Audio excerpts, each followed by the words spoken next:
Саламатсыздарбы 5-класстын окуучулары, сиздер менен кыргыз тили сабагын улантабыз. Бүгүнкү сабагыбыздын темасы жөнөкөй жана татаал сөздөр. Ал эми бүгүнкү сабактагы максаттарым, билим берүүчүлүк максат, окуучулар сенин үй бүлөң кандай темасындагы жаңы лексиканы өздөштүрүшөт. Кош жана кошмок сөздөрдү туура жазып үйрөнүшөт. Өнүктүрүүчүлүк максатым өздөрүнүн үй бүлөдөгү өз ара мамилелер жөнүндө сүйлөшөт. Китептеги үлгү боюнча өз үй бүлө дарагын жазышат.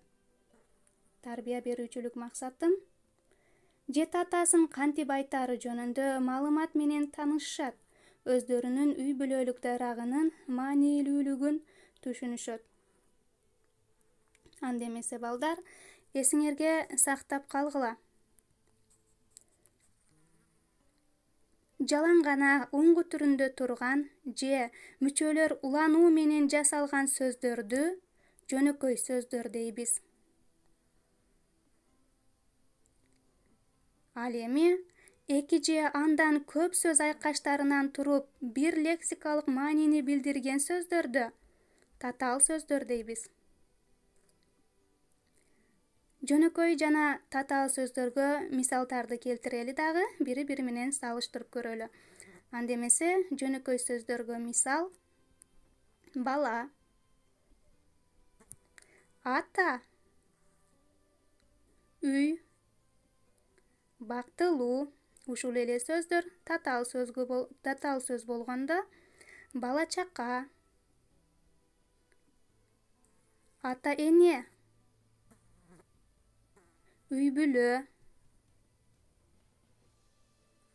бактаалайлуу. Мына балдар, салыштырып алдык. Кыргыз тилинде татаал сөздөрдүн 3 түрү бар. Алар кош сөздөр, кошмок сөздөр жана кыскартылган сөздөр.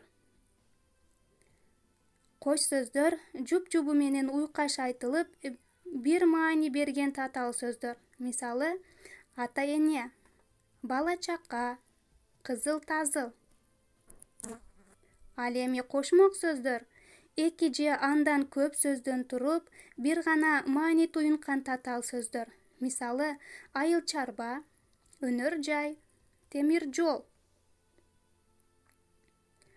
Кыскартылган сөздөр бир нече толук маанилүү сөздөн туруп, татаал сөздөрдүн шарттуу түрдө кыскартырылып алынган түрү. Алар баш тамгаларынан, башкы муундарынан же башкы муундары алынып, сөз толук сакталат. Анда эмесе көнүгүү иштегенди баштайбыз. Китебиңердин 5-бети, 1-көнүгүү сүрөттөр боюнча суроолорго жооп бергиле деген.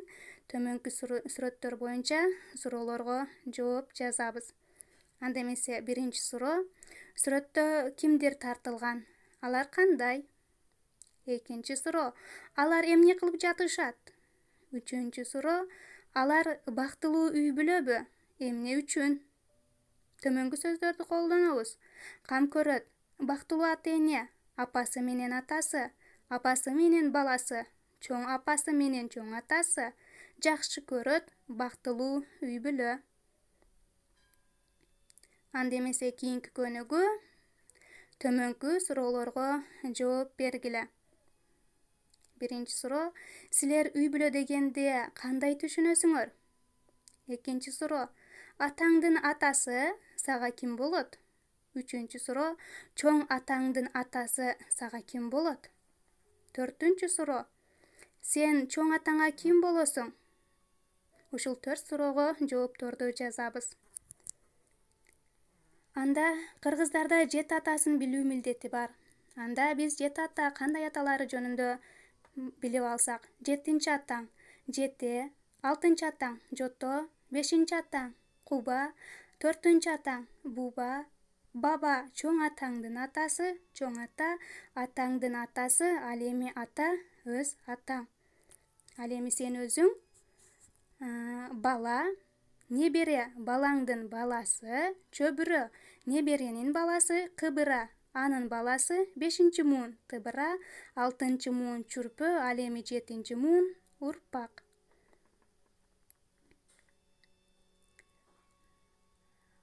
кийинки көнүгүүгө өтөбүз. Ар бир элде үй бүлөлүк таржымал сакталат. Орустун улуу акыны Александр Сергеевич Пушкиндин үй бүлөлүк дарагы менен таанышкыла. Бул Александр Сергеевич Пушкиндин үй бүлөлүк дарагы анда жубайы, балдары, ата-энеси, тайенелери, чоң аталары сүрөттөрү жана аттары жазылган. Биз үлгү катары жазып чыгышыбыз керек.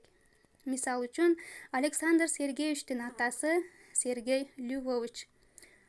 Төмөндө кызыл менен белгиленген сөздөрдү колдонуп, биз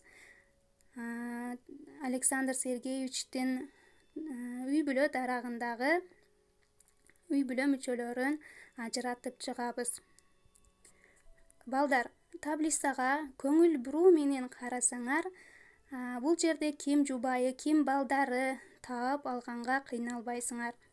Ал эми кийинки көнүгүү, 4-көнүгүү төмөнкү схемадагы үй бүлөлүк даракка көңүл бургула, уланга назик ким болот.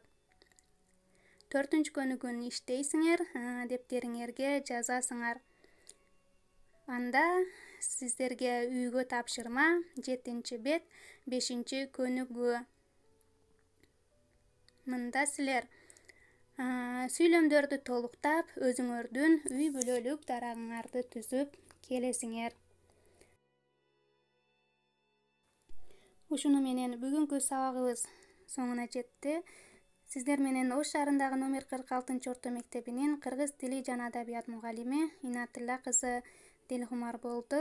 Анда эмесе, кийинки сабактарда жолугушканга чейин саламатта калыңыздар.